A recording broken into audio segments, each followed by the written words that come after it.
Well, GPS technology can be extremely helpful to law enforcement looking for suspects of a crime. Police often using cell phone usage to help piece together their investigations. But today's smartphones are much more than devices just for talking. Many of them have those apps which you download for free, which also collect all sorts of personal data.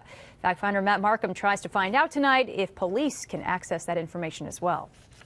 There are apps on our phones we feel so connected to we can't live without them, but some we don't realize may be connected to us in ways we don't realize. What kind of information could we be talking about here? Where you are, who's in your contact list, what phone calls you're making, are you on the phone? All data which free apps pull from you when you use them, mainly to target advertising. But that information may also help police fight crime.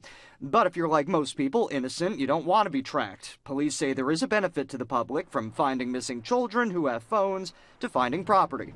Getting to a phone that's stolen because it's being used by the thief and still transmitting the GPS information. Or even a wanted suspect. It's a new place for the law to go. Troy Police Captain John Cooney says departments would not check anyone's location at will, and there are safeguards in place to protect privacy. Cooney tells us a judge would have to decide if police can access those records. The ability to get that warrant will absolutely be based on the fact that there's a criminal investigation ongoing and it involves the person in question that they're going to track. Several court cases around the country now are testing whether or not police can use your phone to track you. The outcomes of that may map out the answer, but the ACLU says it should be done under one condition.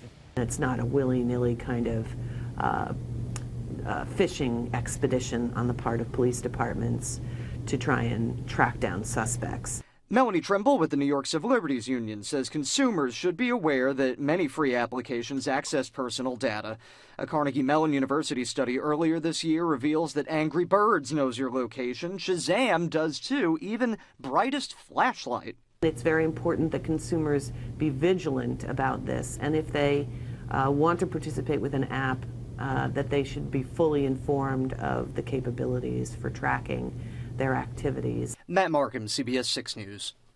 Now, Matt also reached out to Lindsay Jacob, who's a former Albany County Assistant District Attorney and current criminal law attorney. She said while police can and do locate you by your phone signal hitting cell towers, using apps to track might open up a whole new can of worms for law enforcement.